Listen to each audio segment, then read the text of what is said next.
안녕하세요. 워런 버핏처럼 매일 신문의 박전무 한 개 읽으면서 투자의 고수가 됩시다. 웜의 신박 오늘 11월 26일 수요일 순서 시작하도록 하겠습니다.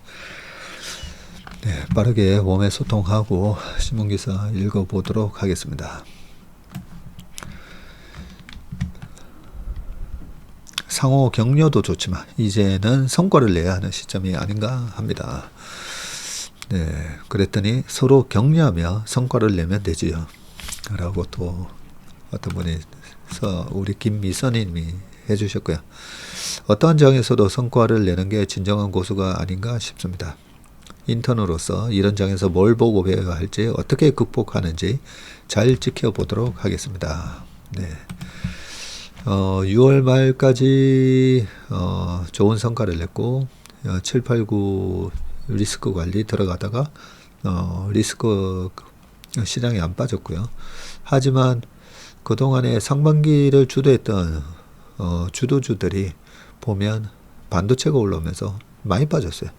그래서 어떻게 보면 절반의 성공, 절반의 실패, 네, 이런 모습이고 어떠한 장에서도 저희가 작년 코스피가 9.6, 코스닥이 21% 빠질 때도 어쨌든 플러스 수익을 냈거든요. 올해는 작년보다 훨씬 많은 수익을 냈지만 최근 한 3, 4개월 동안 또 부진한 모습을 보이고 있습니다. 그래서 모든 이제 짧은 장을 다 먹으면 그러면 저희가 목표로 하는 연평균 15%가 아니라 연평균 거의 한 30에서 한 50% 낼 것 같아요. 이 짧은 것까지 다 먹으면. 그런데 지나고 보면 다 보고 나면 이렇게 할 걸, 저렇게 할 걸. 저희도 뭐 그런 생각을 하는데 모든 상승장에서 가수로 따지면 미스터 트롯 가수도 우승하고 슈퍼스타 K 가수도 우승하고 팬텀 싱어였나요? 거기 가서도 우승하고 모든 장르가 다 돌아다니면서 우승하면 좋겠지만 그거는 뭐 불가능하다라고 생각을 하고 있고요. 그래서 목표는 연평균 15%를 낼 수 있을 성적을 올해는 냈는가, 그리고 손실이 날 때 작년처럼 어려운 장에 덜 터지고 이 복리의 효과를 가져갈 수 있는 그런 정도의 위험 관리를 할 수 있는가, 그런 좀 긴 안목으로 보면서 스스로를 좀 이렇게 위안을 하려고 하고 있습니다. 왜냐하면 이 페이스가 무너지면 안 되기 때문에.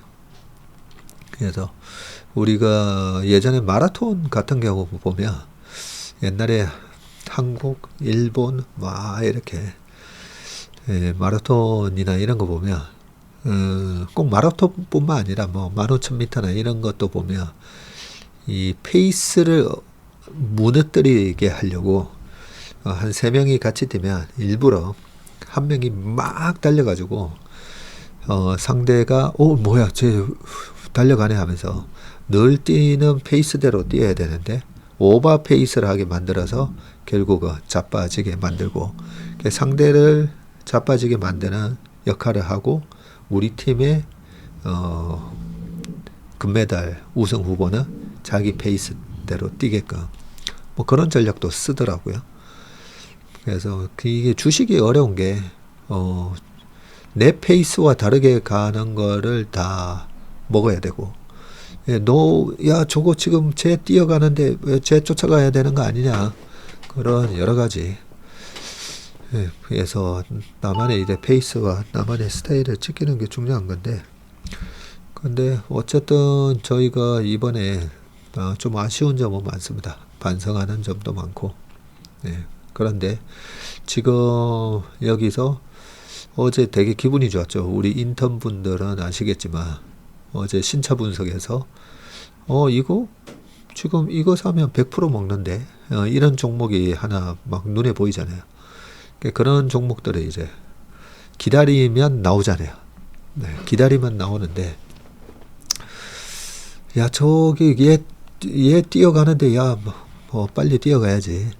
그런 페이스 브레이커들에 말려가지고 그렇게 되면 안 되기 때문에 결국은 기다리니까 한두 종목씩 이제 보이지 않습니까? 어제는 참 되게 어제 장이 빠져가지고 이 웜의 심박 찍을 때는 좀 기분도 축 처지고 그랬었는데 저녁에 남아서 신차 분석이랑 뭐 이런 거 하다 보니까 신차 분석도 하고 한반도 대변역 저자 소현철 박사님 모셔서 앞으로 어떤 변혁이 일어나는지 그걸 한 1시간 반 영상을 찍으면서 같이 공부하다 보니까 야 내년 시장이 어떤 시장이 펼쳐질지 막 이렇게 또 하나 이 대중들이 전혀 인지하지 못하고 있는 걸 하나 큰 걸 건졌거든요. 그 영상을 이번 주 일요일 다음 주 일요일 이렇게 나눠서 올릴 건데요. 그 영상을 보시면 좀 박선모가 왜 저렇게 설레발치는 소리를 하나 이해를 하실 겁니다. 그래서 대중들이 인지하고 있지 못한 어떤 기업같이 앞으로 야 저기서 따블날 종목들 이렇게 찾았을 때 이 기쁨 어제 밤부터 기분이 좋았었습니다. 자 그래서 이제는 성과를 내야 하는 시점이 아닌가. 앞으로 아마 6개월 안에 다시 올 상반기와 같은 그런 성과를 내보려고 합니다. 시장한테 제가 늘 우리 매니저들한테 얘기하는 게 있거든요. 시장에 우리가 바둑을 둔다면 선수를 둬야 된다고. 우리가 먼저 두고 시장에 따라오게 만들어야 되는데 그 선수 후수의 리듬이 깨져가지고 우리가 시장에 선수를 띄고 우리가 뒤에 후수를 띄고 하면 뭐 테니스, 배드민턴, 탁구 다 똑같잖아요. 상대가 이제 공격하고 나는 막는 거에 급급하고 그것도 이제 후수 개념이잖아요. 근데 내가 먼저 공격을 하고 상대가 수비하고 이쪽으로 쳤다가 저쪽으로 쳤다가 막 상대를 그렇게 가지고 놀 때가 기분 좋은 거 아닙니까? 그죠? 작년 하반기부터 올 상반기까지 우리가 가지고 노는 장이었다가 하반기 들어가면서 약간 꼬였습니다. 꼬였는데 다시 이제는 선수를 가져올 수 있게 되겠다. 이런 기분이 들어서 기분이 좋았습니다. 제 마음속에 배우계의 김영석 교수님 같은 분, 영원한 현역 이순재 선생님이 오늘 별세하셨다고 합니다. 어제 저도 소식을 보고 그것 때문에 또 그렇고 약간 좀 마음이 무겁긴 했었는데 생전에 하신 말씀들이 회자되고 있습니다. 내가 미쳐서 좋아서 이 길을 선택했기에 힘들어도 할 수 있어요. 적응하면 되는 거지 불평할 게 뭐 있나. 적응하면 되는 거지 불평할 게 뭐 있나. 준비하면 기회가 옵니다. 이거 저한테 하시는 말씀이시네. 나이 먹었다고 어른 행세하고 대우받으려고 주저앉으면 늙어버리는 거고 나는 아직도 한다 하면 되는 거예요. 인생을 긍정적으로 생각하고 앞으로 쭉 가면 되는 거예요. 80이라는 건 잊어버려야죠. 아직도 60이구나 하고 살아야지. 아직도 60이구나 하고 살아야지 하셨는데 아직도 저는 50이고 50인데 20, 30대들하고 같이 축구도 하고 있으니까 참 행복합니다. 오늘 이 아름다운 상, 귀한 상을 받게 되었습니다. 정말 평생 동안 신세 많이 지고 돈 많이 받았습니다. 감사합니다. 작년에 연기 대상 수상 때 하신 말씀이셨습니다. 평생 동안 신세 많이 지고 돈 많이 받았다고. 이순재 선생님 뵐 때마다 그 화면에서 보면 약간 저희 아버지 보는 느낌이 듭니다. 저희 아버지보다는 34년생이시고 저희 아버지께서는 40년생이시니까 6년 더 연세가 많으셨었는데 조금 닮으셨어요. 저희 아버지랑 좀 닮으셔가지고 140편인가요? 넘는 드라마에 출연하시고 옛날에 젊었을 때 영화 보면 와 엄청 잘생기셨잖아요. 근데 참 그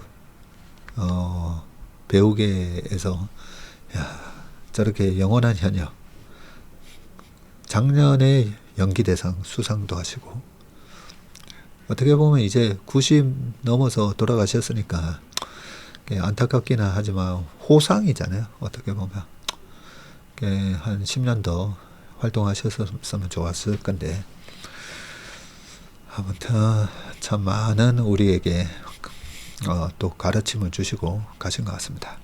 적응하면 되는 거지 불평할 게 뭐 있나, 그죠? 시장의 변화에 잘 적응해야 됩니다. 그 시장의 변화에 뒤늦게 적응하는 게 아니라 좀 빨리, 그죠? 그리고 어떻게 준비하면 기회가 오기 때문에 열심히 또 준비를 하다 보면, 열심히 공부하다 보니까 또 기회가 오는 것 같고, 작년 11월 달에도 제가 그랬다 했잖아요. 저희 고객분들한테 내년 상반기까지 한 45% 볼 것 같습니다.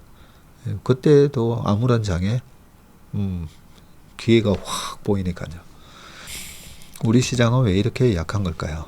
우리 시장이 10월 달에 19% 넘게 거의 20% 상승을 했지 않습니까? 그래서 한 달 조정 받은 거라고 생각합니다. 미국 시장이 좀 위태위태하고, 그 다음에 금리가 4.12까지 10년물이 갔다가 어제 4%까지 빠졌잖아요. 그래서 다우 운송지수 3% 올란 날 제가 신차에서도 말씀드렸지만 미국 시장 바닥쳤네. 그리고 이제 앞으로 한 달, 두 달 안에 정고점을 돌파하는지 보면 되고, 또 하나는 그거죠. 어떤 주식이 돌파하는지. 브로드컴이 돌파하고 구글이 돌파하고, 그죠? 그러면서 조정 이후에 어떤 주식이 제일 먼저 돌파하는지를 보면서 시장의 색깔이 바뀌었는지, 어떤 기업의 시장의 참가자들이 스마트머니가 투자를 하는지, 시장이 다 답을 준다고 했습니다. 서로 격려하며 기다려 봅시다.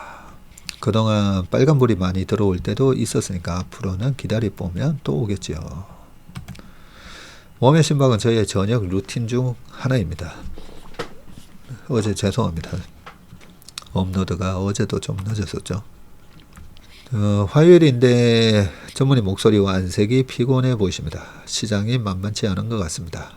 채슬리오 선장으로서 열심히 그리고 꾸준하게 일하시는 모습을 보면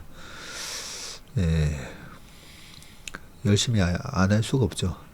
저를 믿고 저희 팀 채슬리를 믿고 랩이든 일입니다. 저희한테 맡겨주신 그 고객분들, 또 저희를 믿고 열심히 주식을 배우고 계신 우리 인턴분들, 이 두 가지에 모두 해당은 안 되시더라도 해외에서나 전국 어디에서나 웜의 신박과 모닝 브리프를 보시면서 또 투자를 하고 계시는 우리 채밀턴 분들, 그 분들이 기대와 응원과 격려와 때로는 비난도 있을 수 있지만 열심히 안 할 수밖에 없습니다. 오늘도 점심 때 그런 얘기를 했습니다. 점심 먹으면서 저는 저의 스스로를 강제로 열심히 하게끔 만들어 놨다고요. 강제로 열심히 하게끔 만들어 놓지 않으면 자꾸만 나태해지니까요. 그런데 어제처럼 약간 좀 맥 빠지는 장 이러면 아무래도 제가 또 책임감이 나가다 보니까 힘이 빠집니다. 어제 같은 날도 아무리 제가 낙천주의자라도 기분이 좋겠습니까, 그죠?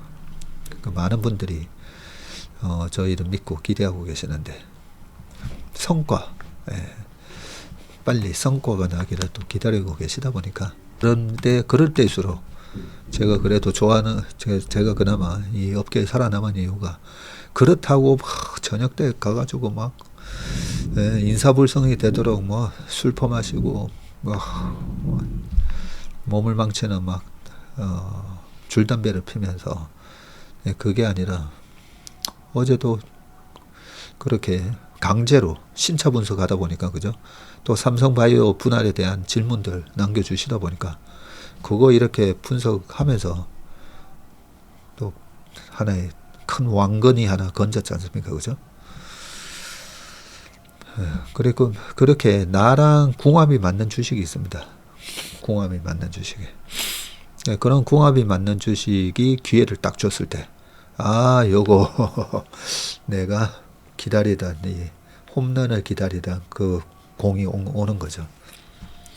그래서 몸을 그래도 그 우리 보미 형님이 말씀해 주신 것처럼 일상을 유지하는 거. 제 일상이 뭡니까? 저희 체슬리 직원들의 일상이 계속 리서치하고, 그죠? 네. 모든 장을 we can win more이라고 어제 말씀드렸지만, 모든 장을 다 벌 수는 없지만 그래도 나랑 궁합이 맞는 그런 장이나 그런 종목에 기회가 왔을 때, 그럴 때 이제 홈런 날려야 되니까요. 그죠? 자, 체슬리 팀을 보면 에어포스, 마린 등등 각각의 영역에서 최고의 팀을 포진한 거대한 디펜스 팀 같습니다. 공격도 잘하지만 완벽한 수비를 목적으로 하는 것이 꼭 디펜스 팀 같아요. 코인 전문가 오도령의 촉, 최상무의 샅샅이 뒤져서 나오는 자료들, 그 모든 것이 수많은 개인들의 금융 실력에 도움을 줍니다. 남편이 국방 AI 텍 쪽에서 일하는데요. 각각의 빅테크가 정보와 개혁하려고 피터지게 경쟁한대요. 특히 AWS요. 그렇군요. 네.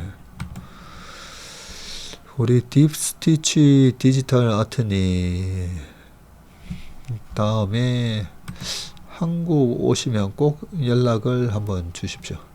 네. 저희 아들도 요 국방 AI 관련된 일을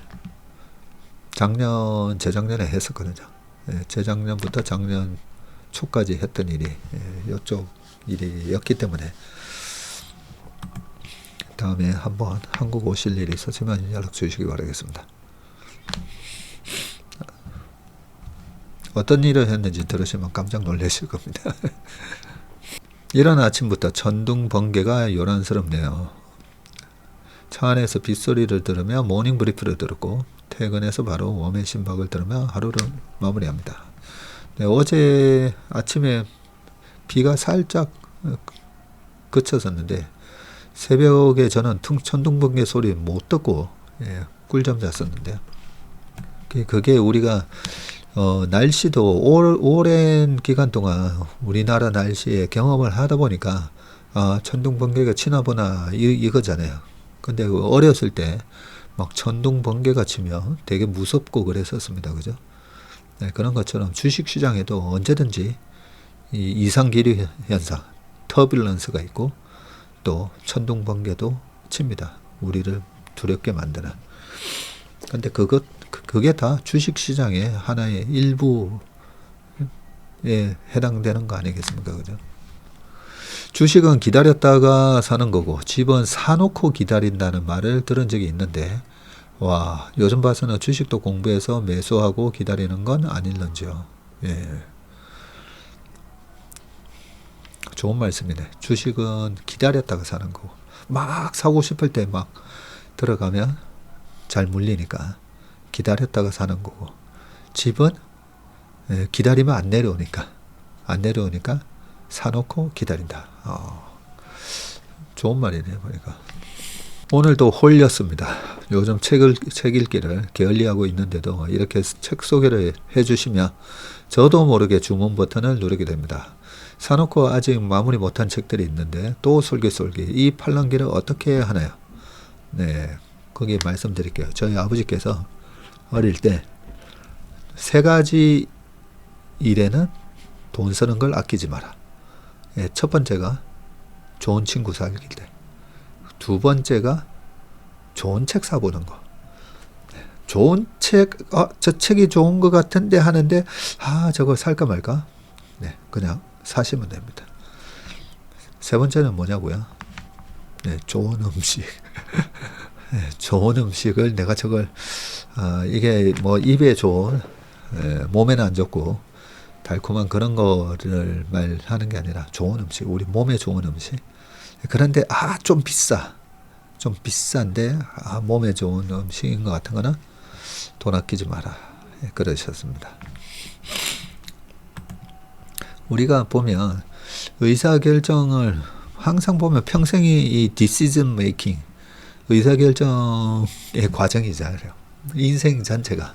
우리가 태어나는 거는 우리 의사결정이 아니지만, 그다음부터는 내가 이거 먹을지 말지, 뭐, 애기 때도 보면 애한테 그죠? 저희 딸도 어릴 때 잘 안 먹어가지고, 이거 좀 먹어봐 하면 안 먹고 막.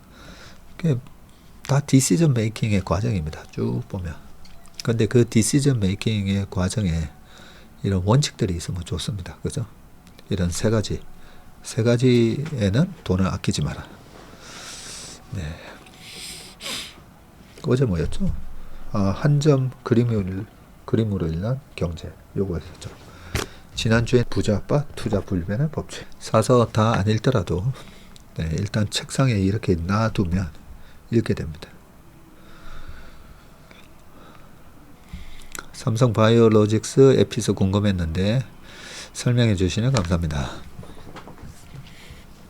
예, 뭐 다 제 말이 다 맞지는 않겠지만 특히나 이 분할 이슈에 대해서는 우리 업계에서 보면 우리 업계 펀드 매니저들도 이 분할 이슈에 대해서 잘 모르더라고요. 이 분할에 대한 뭐 정확한 설명이 있는 책도 없어요. 보면 그런 책도 없기 때문에 이 분할, 좋은 분할, 나쁜 분할, 뭐가 좋은 분할, 물적 분할이라고 해서 또 다 나쁜 건 아니거든요. 좋은 물적 분할이 있습니다. 또 인적 분할도 마찬가지고. 그런 부분에 대한 명확한 설명이 있는 책이 없다 보니까 모르시는 부분들이 많습니다. 모르는 사람들이 많기 때문에 오히려 또 거기에 투자의 기회가 있는 거죠.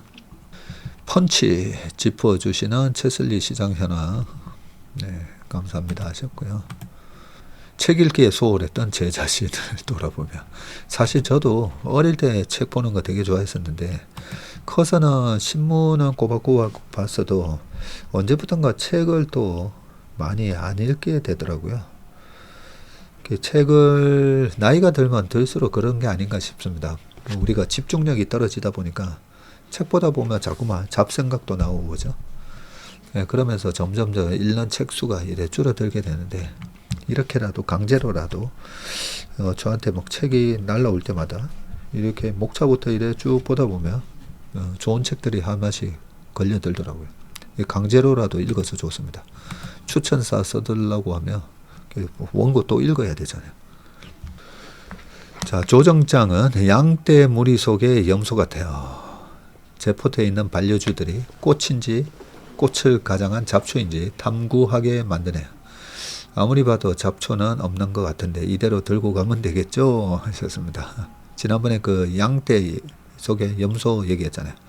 양은 게을러 가지고 그냥 자꾸만 이렇게 앉아 있고 싶은데 염소가 와서 자꾸만 들이받기 때문에 양들을 움직이게 만든다고. 그래서 조정장이 와야 무서워서라도 내 주식이 그거 괜찮은 거 맞나? 마이너스 한 20%씩 이래 빠져줘야 이 회사 펀더멘탈 다시 한번 체크하게 되고 그죠? 맞네요. 조정이 주식 투자에 있어서는 염소 역할을 하네요. 제 댓글을 이틀이나 읽고 소개해 주셔서 좋아서인지 전무님이 제 꿈에 나오셨어요. 힘든 장이지만 제 댓글에 웃고 가시면 좋겠네요 하셨습니다. 꿈에 나오면 다음에 출연료 저한테 주셔야 됩니다. 꿈에 출연을 해드렸기 때문에. 삼바에 대해 설명해 주셔서 감사합니다. 어제 질문 주셨던 분이시죠. 분할 상장하고 두 종목 모두 시초가에 팔았어야 했네요. 역시 제대로 모르면 좋은 것을 갖고 있어도 수익을 낼 수 없는 곳이라는 걸 다시 한번 깨닫습니다. 자, 마구 빠지는 주식에 속이 쓰리지만 이번 기회에 제대로 공부할 수 있었으니 다음번에는 좋은 매도를 하리라 다짐해 봅니다. 또 빠지면 빠진 대로 우리 토리님이 인턴 하고 계시니까 또 빠지면 빠진 대로 어제 또 투자의 기회가 생긴 걸 아마 신차 분석에서 들으셨을 겁니다. 그죠? 하나를 우리가 나중에 주식 투자 하시다 보면 나랑 이렇게 궁합이 맞고 내가 늘 돈을 버는 이 종목 들어가면 항상 버는 종목이 이제 생겨야 되거든요. 그게 없이 지금 15년, 20년을 했는데 나는 어떤 주식에 강해 이런 게 없으면 그냥 그동안에 실력이 하나도 안 쌓인 거나 마찬가지예요. 하다 보면 나랑 궁합이 잘 맞고, 궁합이 잘 맞는다는 거는 내가 그 회사 주식에 대해서 좀 잘 알고 있다는 겁니다. 펀더멘탈, 그 다음에 테크니컬, 두 개 다 좀 나랑 궁합이 맞다는 거거든요. 그런 주식이 한 3개에서 많이는 한 10개까지 있으면 평생 먹고 삽니다. 평생. 네. 전문님, 금요일 밤에는 공 안 차시나요? 제가 금요일 연차인데 전문님 한번 뵙고 같이 공 쳐보고 싶네요. 토요일 아침에 오시면 되는데 금요일 밤에는 토요일 아침에 공 쳐야 되기 때문에 네, 금요일 밤에는 거의 안 잡습니다. 안 잡는데 토요일 아침에 한번 오시면 좋을 것 같습니다. 반포 종합운동장 7시부터 9시입니다. 미장은 조금씩 나아지는 것 같기도 하네요. 모두 힘내서 잘 버텨봐요. 하루 만에 그죠? 시장이 또 급반등했습니다. 제 주식은 한 달째 제자리네요. 버티기 힘듭니다. 흐흐흐. 아유, 한 달로 흐흐흐 하시면 안 됩니다. 네. 1년을 가지고 있었는데 제자리다. 이러면 좀 문제가 있는데 한 달? 한 달은 버티셔야죠. 에피스는 어제의 시초가보다 50% 넘게 빠지고 삼바마저도 오늘 10% 정도 빠지는 것을 보고 정말 쉽지 않다. 주식이라 생각했습니다. 자, 어제 또 에피스 같은 경우에 내가 시초가에 못 팔았다. 너무 그렇게 생각 안 하셔도 되는 게 그 시초가가 이 새로 상장된 주식이기 때문에 시작하자마자 확 빠졌거든요. 그래서 내가 첫날 시초가에 팔았어야 되는데 이렇게 생각 안 하셔도 됩니다. 전문의 1매 따라하기 3기는 언제 시작하는지요? 이번 2기는 욕심을 부리면 고점이 좀 아쉽지만 그래도 저에게는 크나큰 수익과 주식 매매하는 자세를 크게 깨달았습니다. 3기도 기대합니다. 제가 이 고민을 좀 하고 있는데요. 그래도 우리가 1년에 15%를 목표로 하는데 3개월 지금 들어가서 이 15%가 나오는 장인가 아닌가를 제가 고민을 되게 많이 하잖아요. 고민을 하고 그때 4, 5, 6 했었나요? 5, 6, 7 했었죠. 5, 6, 7 해가지고 8월 2일날 끝났고 그리고 9월부터 해서 9, 10, 11 다행히 시장이 좋은 장이었었는데 새로 시작할 때 15%가 나올 수 있는 장인가 그 고민을 제가 좀 하고 있는데요. 애매하면 아예 안 할 생각이거든요. 애매하면 아예 안 하는 게 낫더라고. 괜히 해가지고 그거 따라하기 신청하신 분들이 그 따라하기에 대한 그 비용도 못 뽑으면 죄송하잖아요. 그래서 안 할까도 생각하고 또 한편으로는 이 내년 초까지 왔다 갔다 하면서도 상당히 또 종목별로는 보면 크게 급등하는 종목들이 꽤 나올 것 같아가지고 근데 우리가 과연 그런 종목을 공략할 수 있을까? 근데 이런저런 생각을 하면서 고민을 지금 많이 하고 있습니다. 솔직히 제 마음은 안 하고 싶어요. 어정쩡하면 괜히 그걸로 안 하고 싶은데 또 한편으로는 이왕 이번에 1기, 2기 다 해보신 분들 중에서는 이게 모든 분들한테 다 맞을 수는 없잖아요. 적성이라는 게 제가 있다고 했지 않습니까? 적성이 안 맞아서 안 되는 분들 계시거든요. 그런 생각도 드는데 이게 적성이 맞아서 1기, 2기를 통해서 또 한 번 더 레벨업이 되시는 분들이 틀림없이 계실 건데 그런 분들한테는 3기 과정을 통해서도 뭐 돈을 벌든 못 벌든 거죠. 그게 하나의 도움이 되실 것 같기도 하고 그래서 고민입니다. 솔직히 고민입니다. 그래서 이번 3기는 돈 못 벌 겁니다 라고 얘기를 하고 시작을 할까? 그런 생각도 좀 듭니다. 이번 3기에 들어오면서 이번에도 15% 이런 수익이 나는 걸 이렇게 너무 기대하시면서 들어오시는 그런 거 없이 그냥 한번 해볼까 이런 생각도 하는데, 그거는 이번 12월 초에 월간 전망할 때 저희 인턴분들 보통 이제 한 30분 이상 오시니까 그분들한테도 한번 여쭤볼게요. 그 오시는 분들 중에서 일매 요금 중복 가입하고 계신 분들이 꽤 있으시잖아요.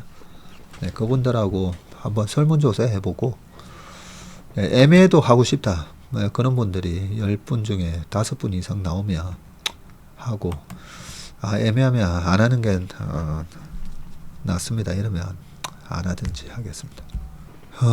대표님은 5년 내내 조바심 내는 심리를 잘 관리하라고 말씀하셨는데, 최슬리 임직원은 더욱 단단하게 대표님이 이끌어 주실 거라 믿습니다. 대표님 덕분에 포트에 바이오가 없던 찰나에 쌈바 99만원에 할인할 때 줍줍했습니다. 아이고 잘하셨네. 인턴 16개월 넘어가면서 언제까지 최슬리 보고 가야 하나 공부하면서도 늘 걱정인데, 우리 복주 아웃께서 에피스 주가가 많이 하락해서 매수하고 싶은데요. 적정 주가를 잘 모르겠어요. 삼성 에피스 홀딩스 기업 분석 부탁드립니다 했는데 어제 신차 분석에서 제가 아주 자세하게 해드렸죠. 그죠? 충분한 답변이 됐을 겁니다. 아마. 자, 상패 회피하려고 4년에 한 번씩 이익 내는 회사를 올림픽 종목이라고 하시더라고요. 그런 회사만 걸러도 주식 투자가 많이 순탄해질더요. 사경인 회계사님이 또 그런 비유를 해주셨네요. 4년에 한 번씩 이익 내는 회사. 요즘 증권사별로 2026년도 전망 관련 자료와 컨텐츠를 보는 중입니다. 특히 반도체는 내년 상반기는 다들 좋게 보고 있고 하반기까지도 좋게 보는 것 같더군요. 좋게들 말하니까 고점 임박인가 싶기도 하고, 내년에 좋다고 밸류에이션 다 끌어다 1월에 반짝하고 사요나라 하는 건 아닌지 해주셨습니다. 네, 웜의 소통은 여기까지 하고 신문기사 이제 보도록 하겠습니다. 자, 첫 번째 기사입니다. 구글 급성장에 놀란 엔비디아 견제고 우리가 한 세대 앞서. 자, 우리 젠슨 왕 형님, 얼굴을 볼 때마다 그죠? 어떻게 저렇게 눈이 땡그라신지, 눈빛이 살아있다. 우리가 보통 얘기할 때 그런 얘기를 많이 하는데, 그죠? 대단하십니다. 자, 구글이 자체 개발한 AI 칩이 텐서 처리 장치 TPU가 주목받고 있는 가운데 AI 반도체 기업 1위인 엔비디아가 자사 기술이 업계보다 한 세대 앞서 있다며 구글을 견제하는 듯한 메시지를 냈고요. 엔비디아는 SNS X 계정을 통해서 구글의 성공에 기쁘다. 구글은 AI 분야에서 큰 진전을 이뤘다면서 우리는 업계보다 한 세대 앞서 있다고 했고요. 모든 AI 모델을 구동하고 컴퓨팅이 이루어지는 모든 곳에서 이를 수행하는 것은 우리 플랫폼뿐이라고 밝혔습니다. 엔비디아 제품은 특정한 AI 구조나 기능을 위해 설계된 이 주문형 반도체 ASIC보다 뛰어난 성능과 다용성과 호환성을 제공한다고 덧붙였습니다. 구글이 지난주 공개한 AI 모델 제미나이 3를 TPU에서 훈련했다고 밝힌 데 이어서 메타가 구글 TPU 구매를 검토하고 있다는 보도가 나오자 자사 GPU의 뛰어난 성능을 강조한 것으로 풀이가 되고요. 최근 제미나이 3 돌풍이 주목받는 것은 자체 AI 칩을 활용해 학습했다는 사실 때문인데, TPU는 구글 내부에서 대규모 학습을 위해 개발된 칩인데 최근 공개된 7세대 아이온 우드는 성능과 확장성 면에서 엔비디아 GPU에 근접한 경쟁력을 갖춘 것으로 평가가 되고, 실제 TPU 7세대 학습한 제미나이 3는 일부 벤치마크에서 오픈 AI, 챗GPT 5.1과 엔스로픽 그리고 클로드 소넷 4.5보다도 경쟁 우위를 보였다고 합니다. 엔비디아 GPU 없이도 동일하거나 그 이상의 AI를 만들 수 있는 가능성이 엿보이며 구글이 엔비디아 대항마가 될 수 있다는 관측이 나오고요. 구글은 지금까지도 자사 클라우드 서비스 내에서만 TPU를 제공했지만 외부 기업에 직접 공급하는 방안을 검토 중인 것으로 알려졌고요. 이와 관련해서 IT 전문 매체 디인포메이션은 메타가 구글 TPU를 도입할지 협의 중이라고 보도했습니다.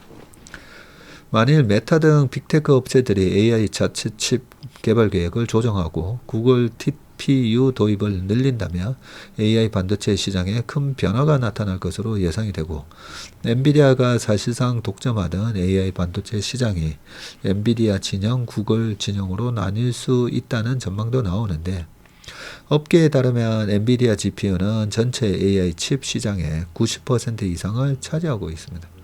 앞서 젠슨 왕 CEO는 지난주 실적 발표 때 TPU와 경쟁에 대해 구글은 여전히 엔비디아 GPU 고객이며 구글 제미나이는 엔비디아 GPU에서도 구동될 수 있다고 말했습니다. 자, 구글 대변인은 이날 성명에서 우리는 맞춤형 TPU와 엔비디아 GPU 모두에서 수요가 가속화하고 있는 것을 경험하고 있다면서 우리는 지난 수년간 그랬듯이 두 칩을 모두 지원하고 있다고 밝혔고요. 한편 이날 구글 모기업인 알파벳 주가는 1.5 올랐고 엔비디아 주식은 2.59% 내렸습니다. 엔비디아 주식은 장중 한때 6%대 낙폭을 기록하기도 했으나 저가 매수세가 유입되면서 낙폭을 줄였습니다. 애플의 아이폰이 2007년 6월에 나오고요. 나중에 구글의 안드로이드가 삼성전자를 비롯해서 또 다른 한 축을 만들었잖아요. 그래서 애플이 구글의 안드로이드가 나왔다고 해서 애플의 주가가 그러면 망가졌느냐? 네, 그렇지는 않죠. 이 어마어마하게 형성되는 큰 시장에서 두 회사가 양분화하면서 그걸 갖다가 우리가 디오폴리라고 하죠. 한 회사가 독점하면 모노폴리, 두 회사가 독점을 하고 있으면 디오폴리. 그런 시장을 양분화해서 근데 시장 자체가 워낙 이제 고성장하는 스마트폰이 고성장하는 시장이다 보니까 주가는 두 회사 주가 모두 올랐습니다. 앞으로 양상은 좀 그런 모습이 되지 않을까 싶은데 엔비디아의 주가에 얼마나 이 독점 기업으로서의 프리미엄을 얼마나 주고 있었는가 그 부분이 약간의 관건이었고요. 아침에 우리 문의사 얘기는 구글의 TPU가 저렇게 메타가 보면 엔비디아의 GPU를 가장 많이 산 회사 마이크로소프트, 메타 이 두 회사가 엄청 질러댔었잖아요. 근데 메타 입장에서는 그래? TPU 써도 GPU 저만큼 하는 거랑 비슷한 성능이 나오는 거야? 그러면서 이 계산의 주판을 두들겨 본다 하고 있겠죠. TPU를 써서 쓰는 거랑 엄청난 양의 엔비디아의 GPU를 써서 사용하는 거랑 요걸 갖다가 주판을 튕겨보면서 결정할 거기 때문에 아무래도 독점적인 경쟁력 부분에 있어서의 멀티플은 조금 이제 꺾이지 않았나 싶고 그렇습니다. 하지만 애플, 구글처럼 그동안에 스마트폰 시장에 양분화하면서 올라가던 것처럼 그런 모습이 될 거라 생각합니다. IMF 때도 이 정도는 아니었는데 올해 연평균 환율이 1400 땡땡땡. 자, 올해 연평균 환율이 1400원대를 웃돌며 역대 최고 수준을 기록할 가능성이 커졌고요. 환율이 2000원까지 오르기는 했던 외환위기 당시에도 이 연평균 환율은 1400을 넘지 않았습니다. 한국은행에 따르면 올해 11월 25일까지 잠깐만요. IMF 때 1998년에 연평균 환율이 1,400원을 넘기지 않았다고요. 1,300원까지 빠졌던 게 2000년, 2001년 1,400원 연평균 환율이 네 한번 보겠습니다. 여기 나오네요. 네, 밑에 나옵니다. 자, 한국은행에 따르면 올해까지 지금 연평균 환율은 1,417원으로 집계됐고 IMF 구제금융을 받은 직후인 1998년 1398.88이었군요. 이것보다 넘은 수치고요. 글로벌 금융위기 직후인 2009년에는 평균 환율이 그때도 1276.4원이었습니다. 네, 이때 2009년도가 2008년 리만 터지고 나서 10월 달에 시장 폭락했을 때보다 오히려 2009년 초에 그때 미국 시장이 2009년 3월까지 빠졌거든요. 우리는 2008년 10월 말에 저점을 쳤는데 미국 시장은 더 빠졌습니다. 네, 그러면서 2009년 초에 환율이 1,500원대를 살짝 넘기기도 했었는데 그때도 평균 환율은 1276원이었었군요. 올해가 아직 한 달가량 남았지만 외환시장 수급 구조 변화와 대외 여건 등을 감안하면 연평균 환율은 1,400원을 넘어설 가능성이 높고요. 11월 25일까지 218거래일간 환율이 1,300원대를 기록한 것은 93일에 불과하다고 합니다. 이마저도 1,300원대 후반을 기록한 날이 대다수이고요. 최근 몇 년간 연평균 환율은 오름세를 보였는데 2015년부터 21년까지 1,100원대를 유지했지만 2022년도부터 오르기 시작했는데 그때 1,291원, 23년에는 1,305원, 지난해에는 1,363원, 그리고 올해 1,400원, 1,417원이네요. 50원. 거의 그러고 보니까 5, 60원씩 올랐네요. 보니까. 평균 환율의 수준이 높아지는 배경에는 내국인의 해외 투자 증가라는 구조적 수급 변화 요인이 자리 잡고 있고 코로나를 거치면서 내국인의 해외 투자는 꾸준히 증가했고요. 전 세계 충격과 이를 극복하는 과정에서 미국 주식 등 해외 투자 규모는 더욱 확대됐습니다. 올해 해외에서 벌어들이는 경상수지 흑자는 그대로 해외 투자로 이어졌고요. 올해 1월에서 9월 한국 경상수지 누적 흑자는 827억 달러, 121조 정도 벌었습니다. 내국인의 해외 주식과 채권에 투자한 금액은 이게 117조 되네요. 그러니까 경상수지 누적 흑자가 120조인데 내국인의 해외 주식과 채권에 투자한 게 117조, 딱 3조 차이 나네요. 정확하게 4조 차이 납니다. 4조. 수출로 벌어들인 달러가 국내에 머무르지 않고 그대로 해외 투자로 다 빠져나간 셈이고요. 또한 기업들은 대미 투자 확대와 환율 상승 속에서 달러를 원화로 환전하기보다는 보유하는 방안을 선호했습니다. 외환당국은 환율 안정을 위해서 기재부와 보건복지부, 하는 국민연금공단이 참여하는 사자 협의체를 가동했고요. 국민연금의 전략적 환 해지를 통한 달러 공급 등이 논의됐지만 시장 반응은 미지근합니다. 당국으로서는 해외 투자 증가 흐름 자체를 막을 수는 없지만 손 놓고 지켜볼 상황도 아니고요. 원화 가치 하락이 과도한 데다가 환율 상승과 변동성 확대가 경제에 주는 충격을 감안해야 하기 때문입니다. 자, BSI 통계에 따르면 올해 10월 말 기준 원화 실질 실효 환율 지수는 89.09로 집계가 됐고요. 한 달 전보다 1.44포인트 하락을 했는데 글로벌 금융위기 직후인 2009년 8월 말 이후 16년 만에 최저 수준입니다. 실질 실효 환율은 한 국가의 화폐가 상대국 화폐보다 어느 정도의 실질 구매력을 가졌는지를 나타내는 지표다. 그게 지금 10월 말 기준으로 89고요. 2009년 8월에가 88.8이었군요.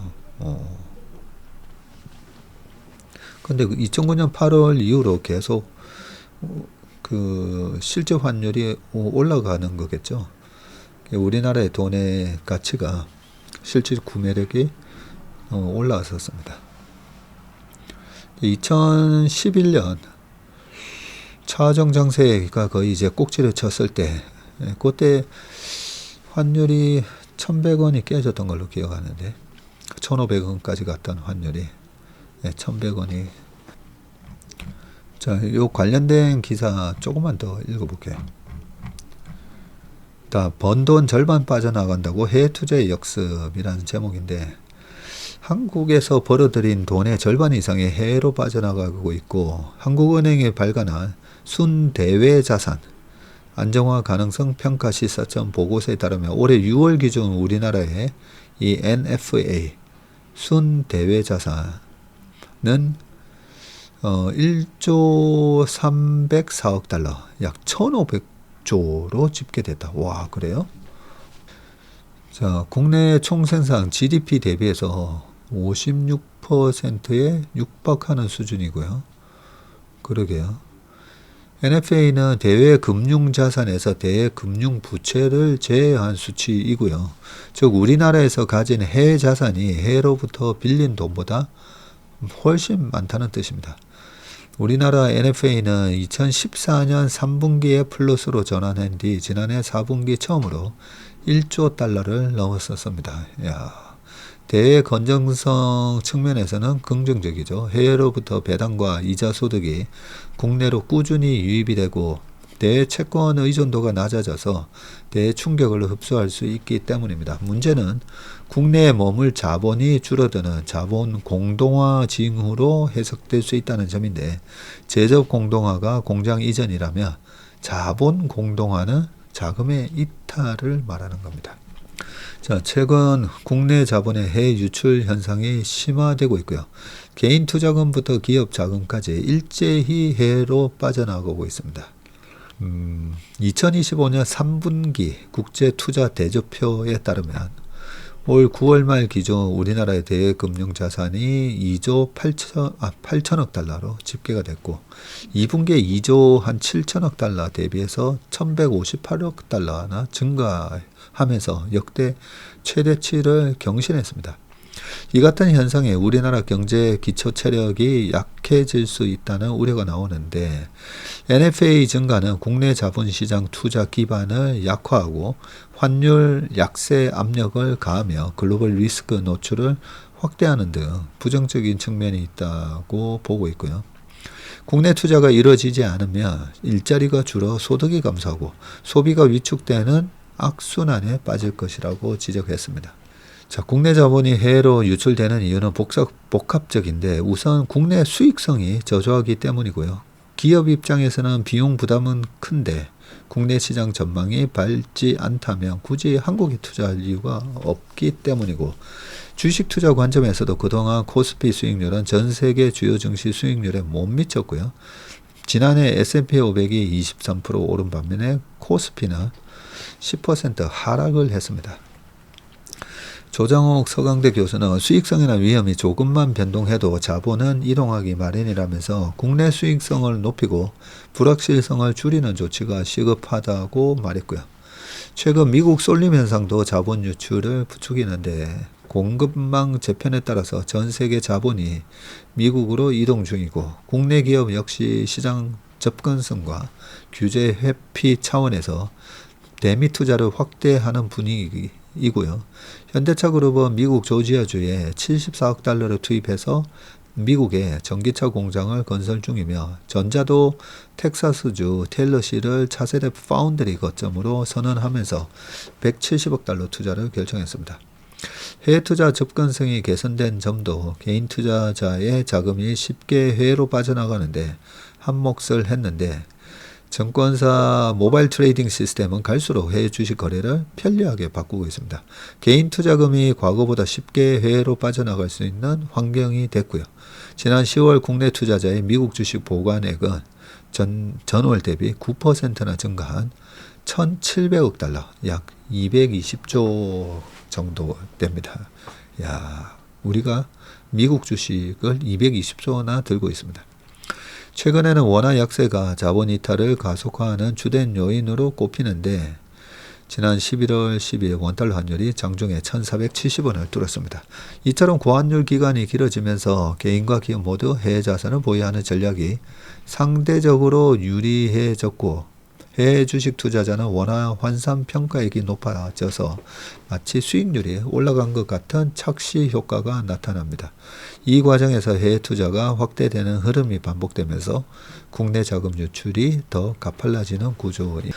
자, 당분간 NFA 증가세가 이어질 것으로 보는데 2009년 GDP 대비 NFA가 현재 한국과 비슷한 수준에 도달한 일본 역시 이후 증가세가 지속됐고요. 일본의 GDP 대비 NFA 비중은 지난해 말 83%에 달했고요.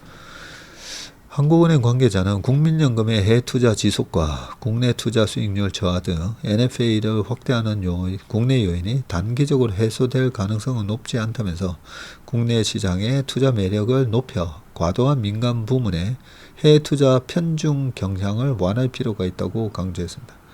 전문가들은 정부가 나서서 NFA 가파른 증가세를 억제하기 위한 정책을 마련해야 된다고 입을 모으고 있고 NFA 급증이 장기적으로 성장 둔화를 유발할 수 있다는 이유에서 정부가 주도적으로 국내 투자 환경을 재정비하되 몇 가지 방향성을 정확히 설정해야 한다는 것이 전문가 중론인데 첫 번째는 산업 생태계 재정비이고요. 두 번째는 자본시장 체질 개선, 세 번째는 외환시장 안정화, 넷째는 해외에서 돈을 번 기업이 국내에서 쓰도록 유인하는 인센티브 제도 마련입니다. 네. 김준영 KDI 연구원은 생산성 둔화에 따라 국내 투자가 해외 투자로 전환될 경우 장기적으로 GDP를 감소시키는 요인으로 작용하고 과거 비슷한 흐름을 보인 일본 역시 경제 활력이 저하되고 국민소득 중 많은 부분이 해외 투자에 의존하는 결과를 맞았다. 등등 얘기를 하고 있습니다. 근데 좀 하나 안타까운 점이 지금 이 정부에서 그나마 우리나라 증시를 후진 시장에서 선진 시장으로 지금 바꾸고 있잖아요. 그러면 우리나라 증시의 재건축이 제가 시작된 거라고 오히려 우리가 우리 주식을 좋은 주식을 알박기를 많이 해놔야 되는데 계속 이렇게 자금이 빠져나가고 우리 시장에 있어서 알박기를 해야 되는데 오히려 재건축이 막 시작이 되는데 주식을 많이 팔았지 않습니까? 외국인이 살 때 많이 좀 이렇게 팔게 되는데 그것뿐만 아니라 그 국내에서 어느 정도 일에 성공하신 분들이 자꾸 투자 이민을 생각을 많이 하십니다. 투자 이민을 하면 결국은 한국에서 이제 버신 그 소득을 가지고 해외로 이제 투자 이민을 가시는 경우가 많은데 그 이유 중에 큰 이유 중에 하나가 과도한 증여 상속세 때문이라는 걸 제가 저희 고객분들을 많이 이렇게 컨택하다 보니까 알겠더라고요. 그런 부분을 완화하기 위해서라도 제가 지난번에 말씀드렸듯이 증여세라도 좀 낮춰서 자식들한테 증여하게끔 만들어서 30%로 만들면 그러면 많은 거의 뭐 한 3분의 1 최소 3분의 2 분들이 자식들한테 증여를 하실 거라는 거죠. 그러면서 엄청난 증여세가 거치게 됩니다. 그리고 그 자본이 해외로 이제 안 빠져나가니까 좋잖아요. 이 환율에 대한 종합적인 뭔가 대책을 마련하려면 자 그렇게 30%로 낮추잖아요. 그러면 해외에서 또 성공하신 분들이 그래 30%야? 30%는 외국에서도 늘 그 정도 세금에 대한 내는 부분이 어느 정도 되어 있으시기 때문에 해외에서 번 소득을 또 가지고 올 수가 있습니다. 근데 한국에서는 소득세 다 내고 번 돈을 또 증여 상속할 때 또 거기서 5, 60% 세금을 내다 보니까 아무래도 자본이 오히려 투자 이민의 형태가 됐다. 여러 가지 형태로 오히려 빠져나가고 해외에서 성공해서 한국으로 들어오고 싶은 분들이 한국은 그렇게 정려 상속세가 높아 이러면서 이런 분들이 이런 부분이 그 뭐 세금 얘기하기에서 좀 그렇지만 다른 나라 홍콩, 싱가포르 이런 데는 없잖아요. 미국도 한 100억, 140억까지는 없습니다. 정려 상속세가 없다 보니까. 그래서 지금 환율을 안정화시키기 위한 뭐 여러 가지 뭐 대응책을 마련한다고 하면 그런 좀 쉽게 우리가 할 수 있는 방안도 좀 고려를 해봐야 되지 않나 그런 생각입니다.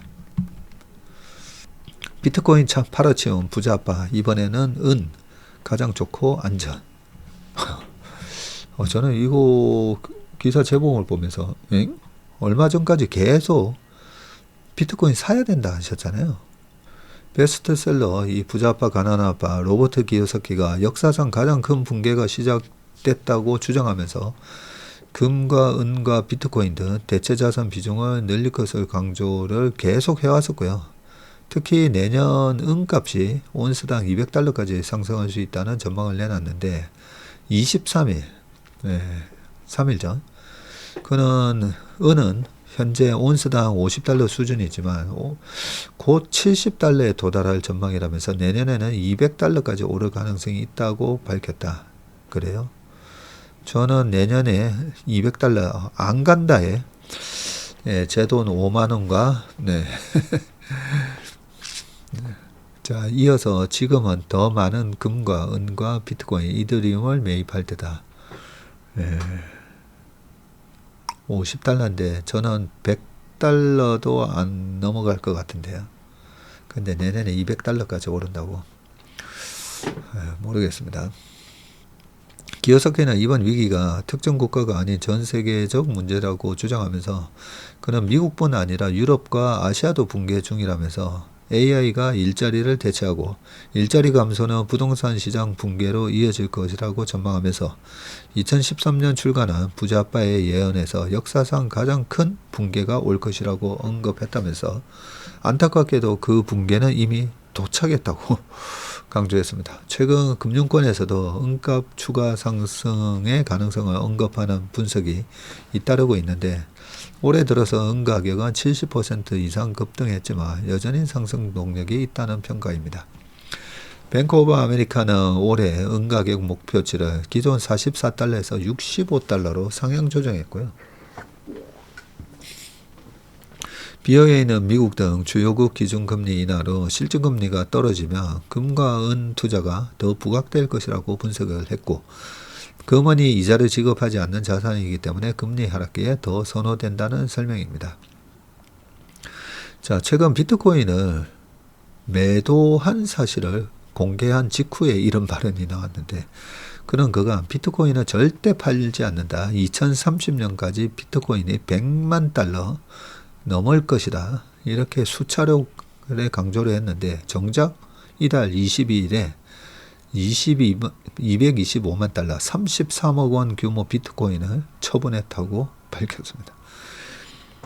그러면서 다만 이는 가격 하락 우려 때문이 아니라 신규 투자 자금 확보 목적이었다는 입장을 드러냈는데 확보한 현금을 수술센터와 5개 광고 사업에 투자할 계획이다 라고 얘기했고요. 또한 기요사키는 여전히 비트코인에 대해 낙관적이라면서 앞으로도 더 매수할 계획이라고 밝혔고 많은 이들이 이번 붕괴에서 많은 것을 잃겠지만 준비된 사람은 오히려 부자가 될 것이라고 하면서 앞으로도 시장이 폭락하는 가운데 부자가 되는 방법을 공유하겠다고 덧붙였습니다. 지난 2월에 이 폭락한다고 주식시장 폭락하니까 비트코인 사라고 하신 그 기사를 보고 제가 영상을 찍어서 올려놓은 게 있잖아요. 그죠? 우리 홈페이지에 채슬리 TV 홈에 보면 인기 동영상에 있습니다. 그래서 저는 비트코인이 베타 기준으로 보면 훨씬 더 이 시장의 유동성의 글로벌 위험 자산으로 따지면 대개 주식보다 더 위험한 자산으로 분류가 돼 있고 실제로 그렇게 변동성이 컸는데 주식시장이 폭락하는데 비트코인이 올라간다? 이 논리는 도저히 이해할 수가 없다. 그런 얘기를 좀 해놨었는데 경기가 안 좋아지는데 은 가격이 오른다고요? 그것도 저는 그동안의 은 가격의 동향을 보면 그것도 저는 또 맞지 않는 얘기다는 생각을. 자, 삼성전자는 버티는데 왜 50만 닉스도 깨질 판. 자, 구글의 이 TPU와 엔비디아의 GPU 이 관련주의 주가가 엇갈리고 있고요. 구글이 자체 개발한 TPU를 기반으로 선보인 AI 서비스 제미나이 3.0이 AI 산업 지형도를 바꿀 잠재력을 갖췄다는 분석이 나오고 있습니다. 자, TPU 수혜주로 꼽히는 전자는 오늘 상승을 했고요. 고성능 AI 칩을 테스트하는 소켓 생산업체 ISC와 리노공업도 상승을 했고요. 구글을 고객사로 두고 있는 PCB 제조사 이수페타시스도 급등을 했습니다. 최근 단기 급등에 따른 차익 실현 물량이 나오는 것으로 풀이가 되는데 이수페타시스는 오히려 내리고 있다는 얘기네요. 자, 엔비디아 관련주로 불리는 하이닉스는 2.3% 빠졌다고요. 자, 이날 KB증권은 전자를 구글 TPU의 최대 수혜주라는 분석 리포트를 냈습니다. 구글 TPU 설계와 생산을 담당하는 브로드컴에 대거 메모리를 공급하고 있다는 이유에서이고요. 구글 TPU 설계와 생산을 담당하는 브로드컴의 경우에 삼성전자가 메모리 공급 점유율 1위를 기록하고 있어서 향후 구글 TPU 생태계 확장에 최대 수혜가 기대된다고 했습니다. 일각에서는 엔비디아 GPU 공급망 의존도가 점차 축소될 것이라는 전망도 나오는데 간밤 AI 대장주인 엔비디아는 이 M7 중에서 유일하게 2% 넘게 하락을 했습니다. 구글 TPU의 확장 가능성에 구글의 모회사 알파벳이 1%, 메타는 거의 4% 뛰었습니다. TPU는 딥러닝 학습과 추론 과정에서 반복되는 이 행렬, 텐서 연산을 위해 개발이 됐는데 그래픽 처리나 법용 연산을 위한 불필요한 회로 등이 제거된 만큼 전력 효율성이 높다는 게 특징이고요. 가격 또한 GPU에 비해서 구글 TPU가 저렴합니다. TPU 가격은 엔비디아 AI용 GPU 대비 절반 수준으로 전해졌습니다. TPU 가격이 AI GPU 대비해서 절반 수준이라고요. 증권에서 전자가 3.4%, 하이닉스가 강보합, 강보합으로 끝났네요. 그 다음 마지막 기사입니다. 첫 석화 사업 재편안 냈는데 롯데지주, 롯데케미칼 주가가 급락했다. 자, 26일 오늘 롯데케미칼과 HD 현대케미칼이 양사 석유화학 사업 재편안을 제출하자 롯캠과 롯데지주 주가가 급락을 했고요. 오전 11시 30분께 양사는 석유화학 구조 개편 참여를 위해 사업 재편 계획 승인 심사를 신청했다고 공시를 했고요. 지난 8월 석화업계 구조 재편 논의가 시작된 이후 업계 최초 재편안입니다.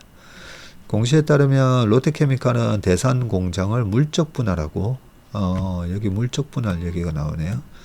해당 분할 회사가 HD 현대케미칼과 합병할 계획이고요. 이를 통해서 NCC 설비의 합리화 및 일원화된 생산 운영 체제가 구축이 됩니다. 또한 양사는 고부가 및 친환경 사업 구조로의 전환을 병행해서 석유화학 산업 경쟁력 제고에 기여를 할 계획이다. 해당 계획은 정부 심사 및 승인 절차를 거쳐서 최종 확정이 되고요.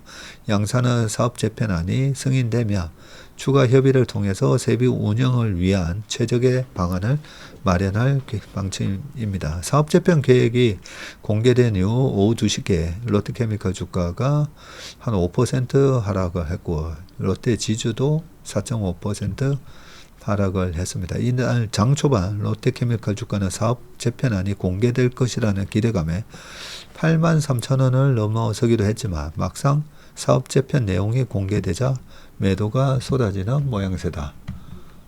라고 되어 있는데 실제로는 나중에 이런 기사가 있죠. 롯데지주 돌려막기 급급한데 조달은 첩첩산 중이라고. 롯데지주의 3분기 말 총 차입금이 9조 2천억이고요. 전년 말 대비해서 11%나 증가했고, 네, 이런 부분에 있어서 차입 부담, 네, 9개월 새 더욱 확대된 것으로 나타났는데, 총 차입금이 증가한 것은 물론 자본까지 일부 감소해서 차입금 의존도가 적정 수준을 크게 웃돌았고요. 여기에 만기가 1년 미만인 단기 차입금 비중 역시 상승세를 보이고 있어서 차환 압박이 상당하다는 거고요. 특히 올해 롯데지주의 신용등급이 하향되면서 조달 비용 상승이 예상된다는 면에서, 네, 불확실성이 더욱 커졌습니다. 지금 3분기 말 연결 기준 총 차입금이 9조 2천억이고 전년 말 8조 3천억 대비해서 10%나 늘었죠. 네. 장기 차입금 의존도는 39에서 36으로 오히려 줄어들었고, 단기 차입금 비중이 높아졌습니다. 롯데케미칼의 단기 차입금 부담 상승은 비우호적인 자금 조달 환경과 관련이 있고, 회사채를 비롯한 장기 자금 조달 환경이 녹록지 않아서 등급 민감도가 낮고 비교적 발행이 쉬운 기업 어음을 적극적으로 활용을 했게 됩니다. CP는 뭐 우리가 교과서에서 배운 단기 자금이라고 보시면 됩니다. 단기 어음. 한기평하고 항신평에서, 그리고 나이스평가, 나시평에서도 롯데지주 등급을 AA-에서 A+로 하향 조정을 했군요. 롯데케미칼을 비롯한 주력 계열사들이 업황부진으로 재무 건전성과 수익성에 빨간불이 켜지면서 롯데지주 역시 신용등급이 하향 조정이 됐습니다. 네, 이런 얘기 때문에 좀 빠졌고요. 롯데그룹에 대한 전반적인 신용도가 낮아진 상황에서 롯데지주 역시 공모채 시장을 찾기는 쉽지 않을 것이라면서 근본적인 원인이 업황 둔화에 따른 실적 개선이 이루어지지 않는 상황에서는 분위기를 쉽게 바꾸기는 어려울 것이라고 설명을 했습니다. 예, 이런 것 때문에 오히려 반사 이익을 얻을 거다 뭐 이러면서, 예, 또 다른 케미칼 주가가 또 많이 올랐습니다. 보면 LG화학 주가가 9.37%나 올랐습니다. 네, 오늘 웜의 신박은 여기까지 하겠습니다. 오늘 하루 저녁 기온이 많이 떨어졌는데요. 저희도 아침 회의할 때 코를 훌쩍훌쩍거리는 직원들이 많으셨는데, 네, 온도차, 주식시장의 변동성도 심하고, 네, 일교차도 심해졌습니다. 네, 건강 유의하시고 건강한 모습으로 내일 아침 모닝브리프에서 다시 뵙겠습니다. 감사합니다.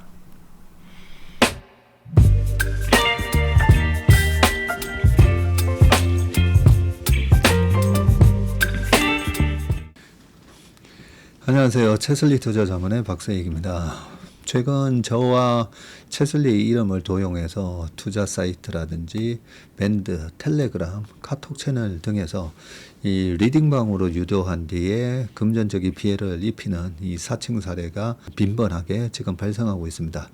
저를 비롯해서 저희 채슬리 투자자문의 임직원들은 SNS나 온라인 채널 등을 통해서 일체의 투자자문 활동을 하지 않고 있습니다. 저희는 정식 자문을 하기 위해서는 반드시 저희 회사에 내방하셔서 계약서 작성 절차를 거쳐서 진행되기 때문에 이외의 모든 유료 무료 지금 투자자문 행위는 불법이므로 각별히 주의하시길 바라겠습니다. 의심스러운 채널이나 메시지를 받으시면요, 피해를 방지하기 위해서 즉시 신고하시거나 삭제하시길 바라겠습니다. 대부분의 사례가 이 사칭 사례에 피해를 보신 분들의 핸드폰을 제가 보면 이 방에 오셔서 무료로 투자를 도와드립니다. 뭐 이런 얘기를 하고 있고요. 거기에 보면 어떤 밴드로, 특정 밴드로 유도한 다음에 돈을 송금하라고 되어 있습니다. 예, 그 과정에서 저희하고의 일체의 계약 관계가 없기 때문에 그렇게 돈을 송금하라고 하는 부분에 있어서 특히나 유의를 좀 해주시기 바라겠습니다. 저뿐만 아니라 많은 또 저희 업계의 유명인을 사칭한 그런 사칭방도 많이 지금 기승을 부리고 있는데요. 공통적인 특징이 앞으로 몇백 %가 날 급등주를 알려줄 테니까 이 방에 가입을 하라. 그러고 난 다음에 금전적인 부분을 갖다가 송금을 요청하는 그런 형태의 수법을 쓰고 있기 때문에 그렇게 무료로 주식을 알려드립니다. 이런 문자를 받으시면 바로바로 삭제를 하시길 바라겠습니다. 저희 채슬리와 채슬리 임직원들을 많이 사랑해 주시는 저희 채슬리의 고객분들 그리고 저희 채슬리의 이 구독자분들이 이런 사칭 피해가 일체 발생하지 않기를 바랍니다. 그러면 여러분들의 가정과 일터에서 항상 평화와 행복이 가득하시길 기원합니다.